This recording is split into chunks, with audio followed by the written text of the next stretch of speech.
उत्तर प्रदेश में जहां कल तीसरे दौर का मतदान खत्म हुआ, वहीं बाकी के दौर के लिए प्रचार में और ज्यादा रफ्तार बढ़ गई है। प्रधानमंत्री नरेंद्र मोदी सहित भाजपा के तमाम दिग्गज नेताओं ने यूपी में कमान संभाली, तो सपा, बसपा, कांग्रेस समेत अन्य दलों ने जमकर प्रचार किया। पीएम मोदी ने सपा पर आतंकी विचारधारा का संरक्षण देने का आरोप लगाया, तो अखिलेश यादव ने इन आरोपों को झूठा करार दिया। लेकिन पूर्वांचल तक के 7वें चरण के लिहाज से देखें तो आतंकवाद का मुद्दा लगातार यूपी में गर्माता जा रहा है। कुछ राजनीतिक दल ऐसे ही आतंकवादियों के प्रति मेहरबान रहे हैं।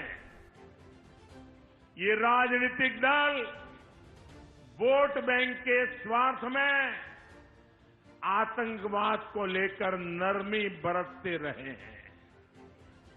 ये देश की सुरक्षा के लिए बहुत खतरे की बात है।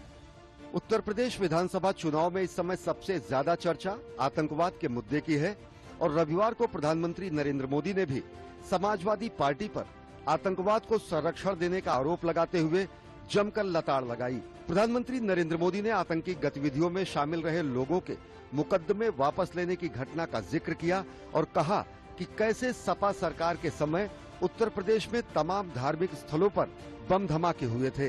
प्रधानमंत्री नरेंद्र मोदी ने कहा कि किसी भी राजनीतिक दल द्वारा आतंकवाद को संरक्षण देना देश की सुरक्षा के साथ खिलवाड़ है और इस काम को सपा और कांग्रेस जैसे दल करते रहे हैं। प्रधानमंत्री नरेंद्र मोदी ने कहा कि गुजरात का मुख्यमंत्री रहते हुए ही उन्होंने आतंकवादियों के सफाये की सौगंध खाई थी।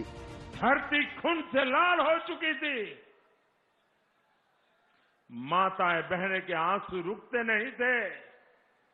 मैं उस रक्त से गीली हुई इस मिट्टी को उठा करके मैंने संकल्प लिया था कि मेरी सरकार इन आतंकवादियों को पाताल से भी खोज करके सजा देगी। प्रधानमंत्री नरेंद्र मोदी ने जहां आतंकवाद के मुद्दे पर विपक्षी दलों को घेरा, तो विकास के नाम पर उत्तर प्रदेश की जनता से वोट भी मांगे। प्रधानमंत्री नरेंद्र मोदी ने कहा कि सपा सरकार में अराजकता का माहौल था, लेकिन अब परिवारवादी लोग जाति पात पर वोट मांग रहे हैं। दरअसल 2008 में अहमदाबाद में हुए सिलसिलेवार बम धमाके के मामले में अदालत ने 38 दोषियों को फांसी और 11 को उम्र कैद की सजा सुनाई है। घटना के दौरान सिलसिलेवार तरीके से धमाके हुए, जिसमें 56 लोग मारे गए थे। सजा सुनाते वक्त अहमदाबाद की विशेष अदालत ने कड़ी टिप्पणी की और कहा कि शांतिपूर्ण समाज में अशांति पैदा की गई और तत्कालीन गुजरात के मुख्यमंत्री नरेंद्र मोदी सहित अन्य लोगों को भी टारगेट करने की कोशिश की गई। ऐसे में इनके लिए मौत की सजा का ही विकल्प बचा है। उस वक्त इंडियन मुजाहिदीन ने घटना की जिम्मेदारी ली थी। फिलहाल जिन लोगों को सजा हुई है, उनमें से एक आतंकी का परिवार सपा से जुड़ा हुआ है और इसके बाद से ही भाजपा लगातार समाजवादी पार्टी पर हमलावर नजर आ रही है। इन आरोपों पर सपा प्रमुख अखिलेश यादव ने कहा कि ये आरोप झूठे हैं और राजनीति से प्रेरित हैं।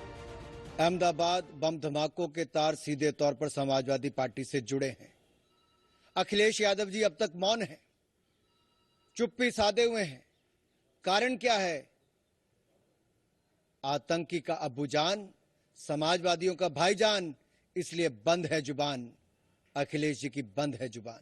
अगर मुझे सीसीटीवी रिकॉर्डिंग मिल जाए तो शायद मैं बता सकूंगा कि किसके साथ 3 घंटे उन्होंने गुजारे थे, चाय, नाश्ता, ड्राई फ्रूट खिलाए थे। और मैं एक एक पत्रकार को जानता हूं, उनके चेहरे से पढ़ सकता हूं। आपको पता है। आरोप प्रत्यारोप के दौर के बीच उत्तर प्रदेश में बाकी चरणों के लिए प्रचार अपने चरम पर है, जहां सभी दलों के तमाम नेता जनता के बीच पहुंच रहे हैं। रक्षा मंत्री राजनाथ सिंह और भाजपा अध्यक्ष जेपी नड्डा भी रविवार को यूपी पहुंचे और उन्होंने उत्तर प्रदेश की योगी सरकार द्वारा किए गए काम के आधार पर वोट मांगे। योगी आदित्यनाथ ने भी सपा पर आरोप लगाया कि सपा सरकार में पैसे की बर्बादी होती थी और अराजकता का माहौल था, लेकिन भाजपा सरकार में जनता के पैसे से जनता के लिए काम हो रहा है। गुंडे बदमाश अब जेल के बाहर रहना ज्यादा पसंद नहीं करते हैं, बल्कि जेल की 4 दीवारियों के बीच रहना और ज्यादा अपने को सुरक्षित मानते हैं। अब इनको समझ में आया कि मोदी जी के जनधन खाते का मतलब क्या था। मतलब ये था कि 10 करोड़ 50 लाख किसान के खाते में हर तीसरे महीने में 2-2 हजार पहुंचाएंगे और बिना पहुंचाएंगे, इस बात की व्यवस्था की। आज उत्तर प्रदेश में महोत्सव का मतलब अयोध्या के दीपोत्सव से होता है। महोत्सव का मतलब मथुरा वृंदावन के रंगोत्सव से होता है, काशी के देव से होता है। और भाइयों बहनों, महोत्सव का मतलब उत्तर प्रदेश के स्थापना दिवस के कार्यक्रम से होता है। कांग्रेस समेत अन्य दलों का भी उत्तर प्रदेश में चुनाव प्रचार जारी है और जनता के आशीर्वाद से अपनी सरकार बनाने का दावा भी कर रहे हैं। It's always a good feeling.